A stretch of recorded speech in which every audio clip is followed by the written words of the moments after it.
Yeah, that was our first shutdown.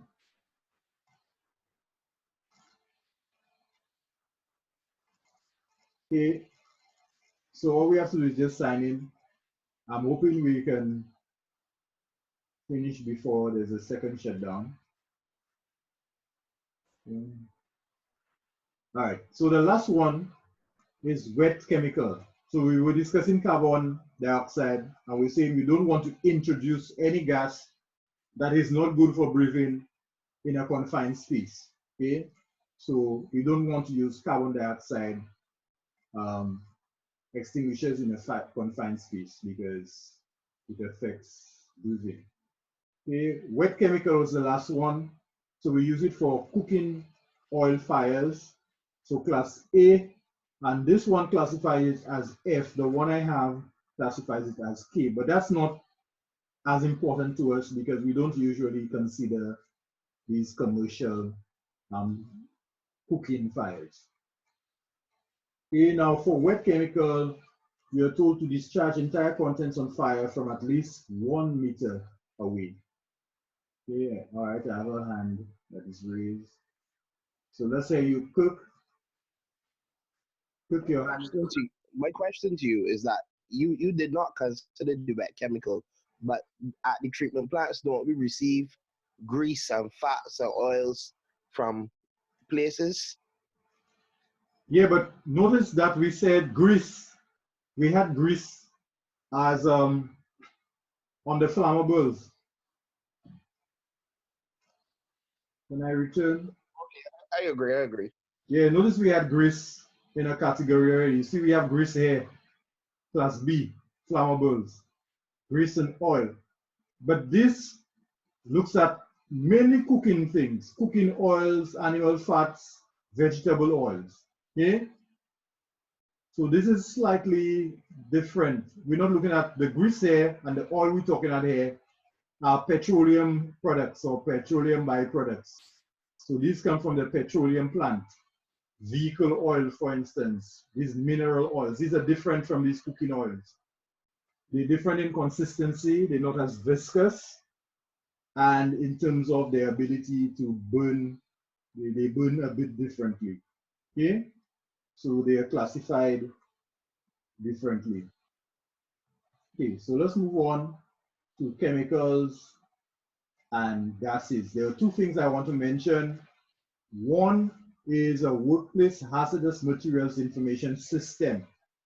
Okay, this is a system that uses symbols. So this diagram has some of the symbols, but it's not an exhaustive list. Okay, so these are a system that uses these symbols to let people know what the hazards are. For instance, this one here tells us flame or flammable, so it gives us a list of things: self-heating, pyrophoric. So it gives us a list of things here, okay, to look out for. If we have a circle in the flame, it tells us that the substance is an oxidizer. If we have, this tells us that there's a possibility of explosion. Okay, this tells us gas cylinder pressure, so that's a hazard. That tells us that we have acute toxicity or toxic substance. That's a biohazard. Sometimes when you go to the hospitals or you go to do blood tests at a lab, you may see them putting substances in bags that have this symbol on them. A health hazard, we're looking at whether it's a carcinogenic, respiratory, a substance that could cause respiratory harm, reproductive harm, and so on. This looks at aquatic toxicity. So if there's water that has toxic materials, we might see this. This tells us whether a substance is corrosive, like chlorine. You might see this on a chlorine container, okay, because chlorine is corrosive. Or on some containers that have acids or strong alkalines in them, you may also see this. So these are just some of them.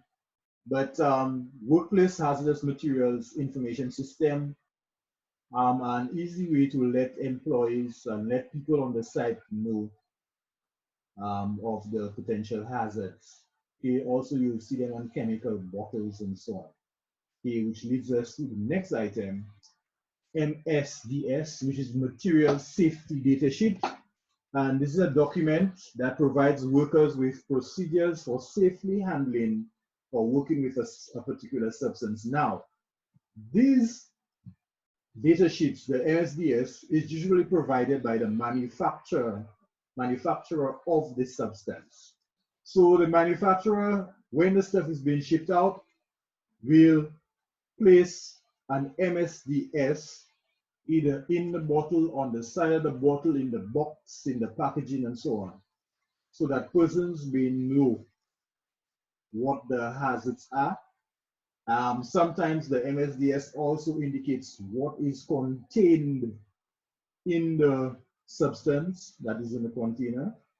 So it tells us what it is made up of as well, okay, as well as the hazards, how to store it, how to handle it, and so on. Okay, so it's very important. Now, it's also very important before you use any substance for the first time, it's important to look at this MSDS. I remember I mentioned before that I used to work in a chemistry lab at the community college. And we had a storeroom at the side of the lab where we stored most of our chemicals in a kind of cold storage, because a lot of them have to be kept at certain temperatures. And there was a particular reagent that I used to make that actually used a substance, I think it was dihydrogen, which is related to the substance in dynamite. Now, that substance, to make that reagent, explodes on impact. So if you drop the bottle too hard, you will have some kind of explosion that will take place. Okay? So if you did not read the MSDS for this substance, you didn't look at the symbols on the bottle, and you just rush in and you went to take that bottle, and some people like to take things and run with it while they're transporting it. And you imagine you're running with this thing, and this bottle took a hard knock. You can imagine what would occur. So it's very important to read the MSDS. Very important. Very important also to look at the labels on bottles, to look for these pictograms, these little pictures that will tell us what the risks are with handling, with storing, and with using these substances. Very, very important. Okay? There are substances that we use even in water treatment. There are substances that are used that are not to be played with. For instance, chlorine gas. Chlorine gas is not a friendly substance. Okay, so it's not something that you should mess around with. Okay, and there are specific things, especially when we're using chlorine in the gaseous form.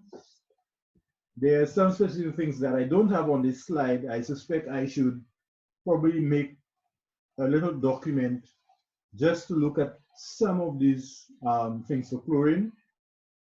But things like always replacing the cylinder cap when moving cylinders so that you won't end up heating the cap and then causing leakage.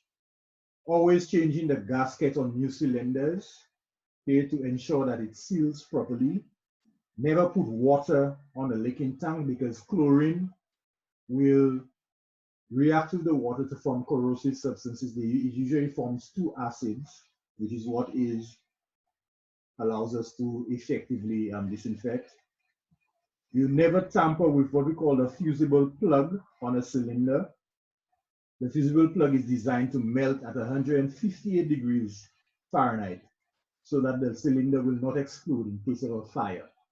Okay, so that melts and allows the chlorine to ease off of the tank. So it eases the pressure inside the tank. And the important to note the 150 degrees. I will make another document with what I'm stating here. We usually use ammonia to detect chlorine leaks. So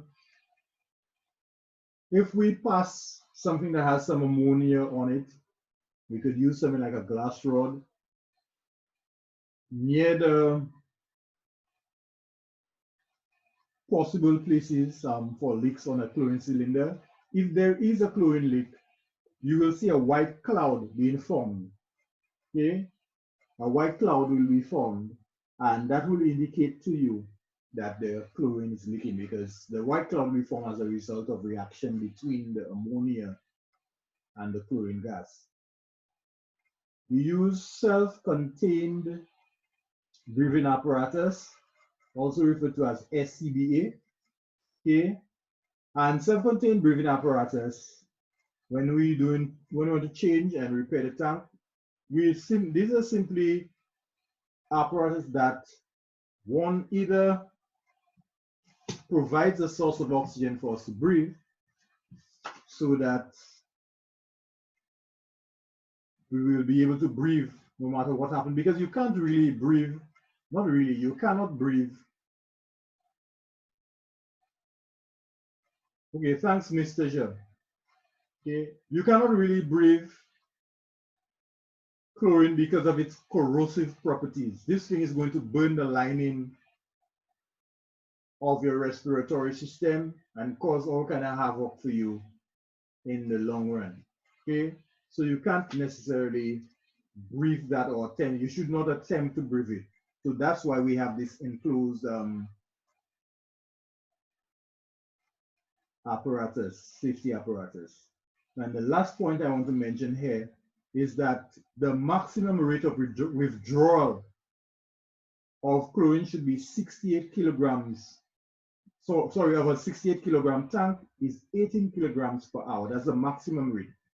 18 kilograms per hour, or 40 pounds per hour. Okay, so we should not withdraw any faster than that. Okay, because what will happen, the gas is under pressure. So if we try to withdraw any faster than that, what will happen is the line is going to freeze. And you should be aware that when gases are under pressure, when we start to release the gas that's under pressure, we have a temperature change. As the gas is released, the lines and sometimes even the cylinder tends to get cold. Okay, and it can get so cold that it can freeze. So the gas becomes liquid, and then the liquid can become a solid. Okay, and that freezing can actually cause some serious issues for us. Okay. All right, now Mr. Zhao was mentioning that, and I see one of you attended, that last year POWASA collaborated with Chlorine Institute of USA and hosted a training in St. Lucia for operators of the region. Ezekiel said that he attended. I'm not sure if anybody else attended, but further material will be made available on this to you operators. So confined spaces, big topic. In the years that I have been teaching, I've seen a lot of questions on confined spaces. It's a very important topic, and it's a topic that is examined very, very often. Okay. And earlier during the class, one of our students mentioned what a confined space is. Now, so since people can mention what a confined space is, I'm assuming that somebody can tell me what a confined space is. So I'm waiting to hear what a confined space is. Not an example, a definition.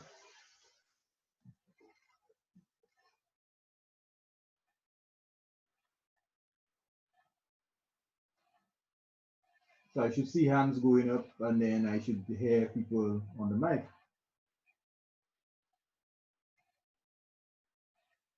Okay, people are still thinking, I guess.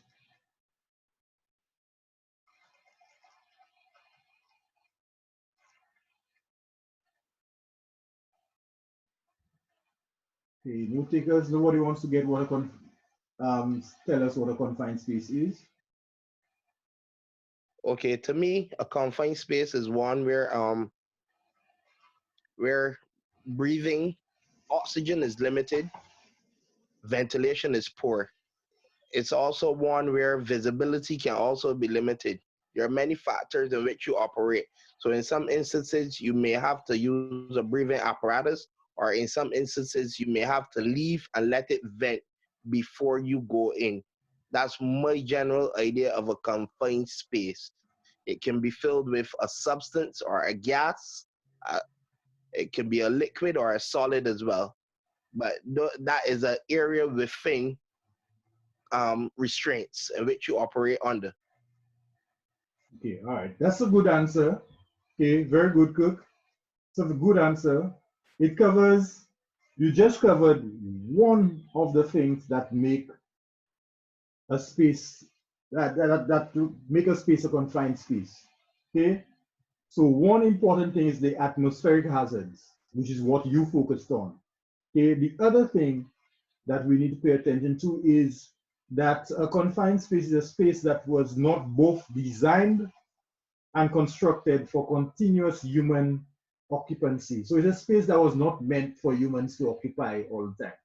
Okay. For instance, can somebody give me some examples? So I'll put up the definition. So according to OSHA, these two criteria are what makes a confined space a confined space. Okay. So can somebody give me some examples of confined spaces that you may have to deal with as operators?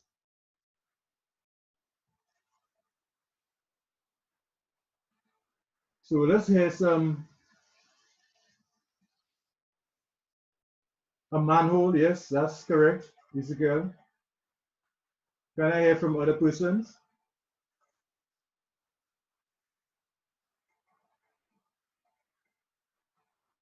Storage tank, very good. Shannon, very good. Any other examples? Wells, pump house. Here's some good examples. Cupboards, okay, good examples.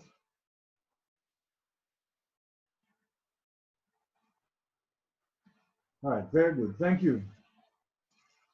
Okay, so according to OSHA, these are the two things that we look for if we are to consider a space. So if the space meets these two criteria, then we refer to it as a confined space. Now, there are procedures for entering a confined space, and labor ministries usually regulate confined space safety, okay? Because we want to keep our operators and persons who are working, we want to keep them safe. So we already did that. We looked at examples.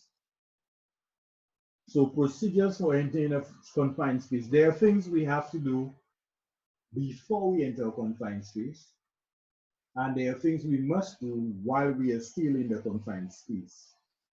So before entry, we need to consider possible hazards.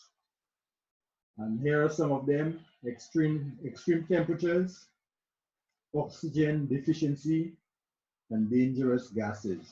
Now, because of the nature of a confined space, ventilation, as Cook mentioned earlier, ventilation may be an issue. And if ventilation is an issue, then oxygen deficiency is a possibility, as well as the existence of accumulated dangerous gases accumulating in that space. Okay? We want to ensure good ventilation from mechanical means. So we can have a blower, portable blower, that can be used to blow air in and out of that confined space. So portable blowers must also be placed on the outside, upwind from the confined space, to prevent ignition of escaping gases. So as we open the confined space, if we had combustible gases in there, as they go out and they get into an oxygen-rich environment, the possibility of ignition is there. Okay, so we want to have a blower that will help to disperse that concentrated gas to lessen the possibility of ignition. Okay. Also, we must figure out whether the confined space is a permit space, okay, which I will give a definition for that in a bit, is a permit space. And if it is a permit space, then we must obtain a permit before we can enter. Okay. All right, so permit required confined space or permit space. OSHA describes that having 4 characteristics. Okay.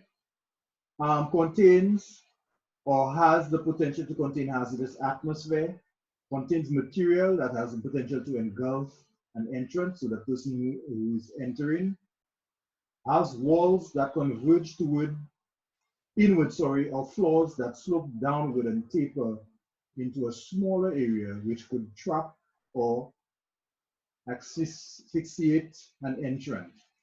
Okay. 4, contains any other recognized safety or health hazard, such as unguarded machinery, exposed light wires, or heat stress. So if it meets any of these 4 characteristics, then it is a permit space. Some people say permitted space, but I'm saying permit space. This here comes straight out of OSHA's material. Okay, very important information to understand what a permit space or permit required confined space is. So if it meets any of these 4 characteristics, then it is a permit space. So of course, I said in the chat that this presentation has been placed online and it's available to you.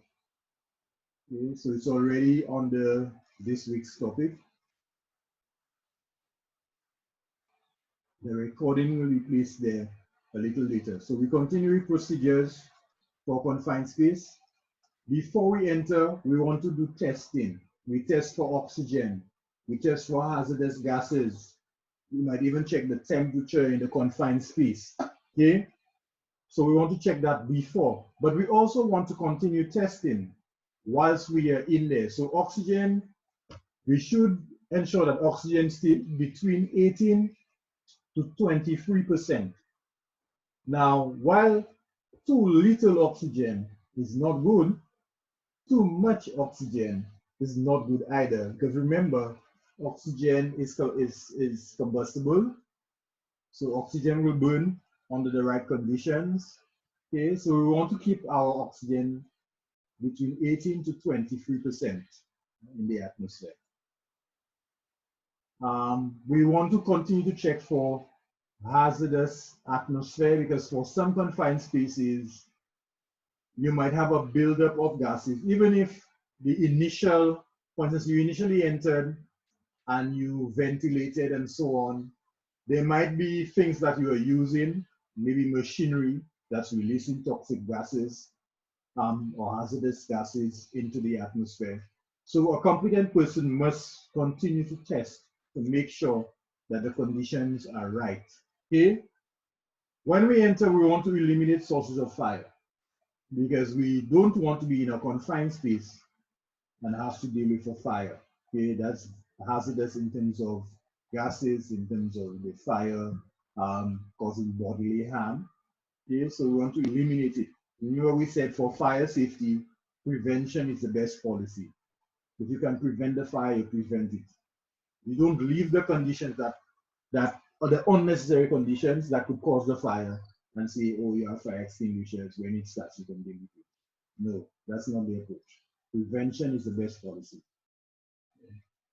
The opening into the space, right? The opening into the space permits entry of workers with protective gear.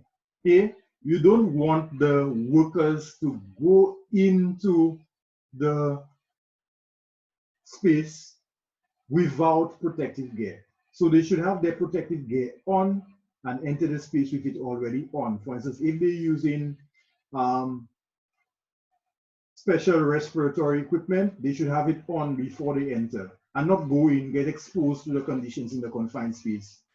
And then while you're inside of there, already exposed, you're trying to put on your protective gear. That's not that's not the way it works. Okay, that if you take that approach, you are exposing yourself to unnecessary harm. Okay. Also, depending on where the confined space is, you want to ensure that you provide ladders. Maybe the confined space is in a place where you have to go down into it. You want to ensure that there are ladders so that persons could easily access the exits and the entrances. For instance, in a tank should have a ladder. If we're doing, for instance, if we're going down into the tank to clean it, clear a water tank, we should have a ladder that allows us to access to go in and come out safely. Okay, there are other pieces of equipment that we can use, and I think, yes, I have it on a harness. Okay, so these are usually used with manholes. Okay, and these allow us to pull up somebody from a confined space. Perchance something happens that renders them unable to come out on their own, because you could have medical emergencies happening inside of a confined space. It could be a condition that the person already had that we are not aware of, and it begins to act up while the person is in a confined space, and then we realize we have a problem. Okay, so next, we disconnect systems that may introduce hazardous materials. So that may be gas lines going into a confined space, especially if possibly chlorine lines. We want to shut off and disconnect so we don't have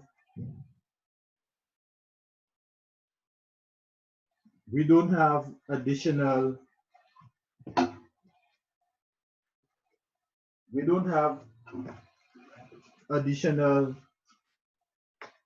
sources or hazards as we go into that confined space. Okay, and we want to use appropriate safety equipment. Okay, so we use equipment appropriate to the hazards or potential hazards that we foresee in the confined space. So if it requires a self-contained breathing apparatus like this guy has, we put on the self-contained breathing apparatus. Yeah. Usually in these scenarios, we may go in with testers, certified testers, maybe oxygen testing device that could be continuously monitoring what's happening in a confined space. So it can alert us to a dangerous situation before we actually expose for too long, and give us a chance to act before we are in trouble. Okay, so workers have the right to work in conditions that do not pose a risk of serious harm. This is a statement that OSHA likes to put at the end of almost every single safety document. And as an operator, you must know your rights in terms of safety. Okay, so it is your right to have working conditions that do not pose a risk or serious risk of harm. It is your right. Okay, and we've basically come to the end of our look at safety. I know that quite a bit was covered. Okay, and I tried to keep within the stipulated time for this session. Now, I said I am not looking at security as a separate topic.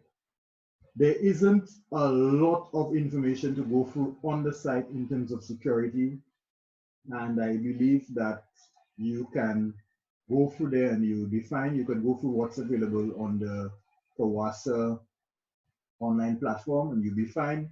As you go through, if there are any questions, post your questions in our WhatsApp group or in the forum on the Kawasa Online site. I'm not sure if we have any further questions for today in terms of discussion or discussion, or if you want to add experiences to what we have discussed.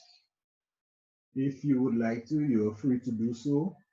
If there are no questions and no other discussion, okay, I see something in the chat here. Okay, somebody's asking, Shannon is asking, what if you feel as an operator, you're not working in a safe environment? What can be done? Okay, that's a good question. Okay, one, in most utilities, there is what we call a safety officer. Okay, now the safety officer is somebody who has the post. So their position has the responsibility of identifying hazards in the workplace, making sure something is done about the hazards. Okay, so I would say that your first move should be to find the safety officer and express your concerns to the safety officer. The safety officer is someone who is trained. They're familiar with the requirements from OSHA and the local laws wherever they work. And they're also equipped with the authority to do something about the hazardous conditions that may exist at a workplace. Or if they cannot totally eliminate the hazardous conditions, they can provide you with personal protective equipment that will keep you safe in the environment. So I think this is the first place that you should go. Okay. If nothing is done and the situation is certified to be an issue or a hazard, there's also the Labor Department. The Labor Department also has authority over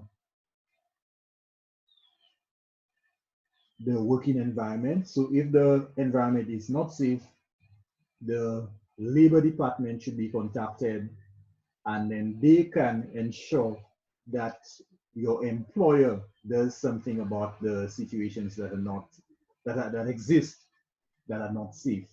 Okay. Barring all that, on the extreme is that most people have unions, and the unions usually look out for the safety of employees, and if employees are not safe, the unions would start a discussion with the employer and take whatever actions that is deemed necessary. So these are the three things I can see, three steps that are possible. First, the safety officer, then the Labor Department. Okay. Even before this, you go to the Labor Department, you may also talk to a manager after if the safety officer didn't do anything or nothing has been done, you could talk to your supervisor, your manager about it as well, and have them add their voice, so that maybe senior management could make a decision. Sometimes making the environment safe is something that requires the expenditure of money. Sometimes it may be expensive to make the changes that are necessary, and sometimes the safety officer might talk about it, but the safety officer may not have the authority to take money and spend to go and make the place safe because of the high cost. So maybe managers should be involved if the safety officer cannot. But by right, what's supposed to happen? The safety officer should be taking these concerns to management. That's why they have them there. Okay, we live in a world where if people get hurt on the job, the people could actually sue the company. The employee can sue the company because the company had them under conditions that were hazardous and did not provide the necessary protection for them. So listening to the safety officer is something that management should actually do, and they should actually take action based on what is done. So this is what I think.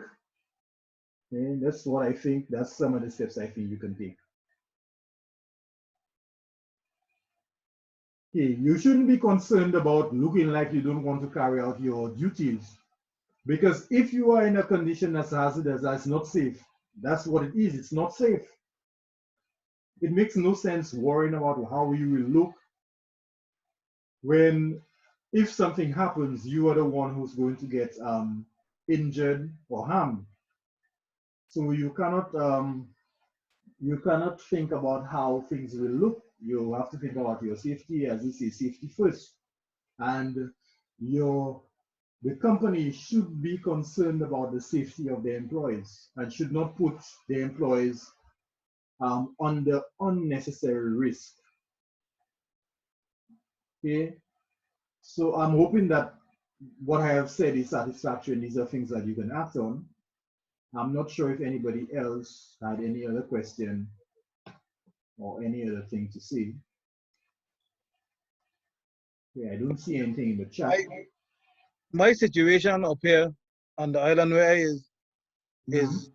is different because we just have staff meetings, and in my situation, regardless of how you voice your opinion, the government does say one thing and then they do completely opposite to what you ask. So if you ask them for instance, I'm not like me, another worker, so I could have somebody to be as well as me to be my eyes and my ears. They will Mhm. say, yes, Mr. Lebon, we can get somebody for you. It's 14 years now, I'm stuck in the same position. Wow. Okay. So, Maybe Mr. Jacques can help you with that. huh? Maybe Mr. Jacques can help you with that. Hey. So sometimes you gotta do what you gotta do. You see, like me now, as a person, I just say what I have to say. So a lot of people don't like me because I straightforward. And I just say what I have to say because I ain't gonna tell no lies on nobody. But when it comes to me, I can talk for me.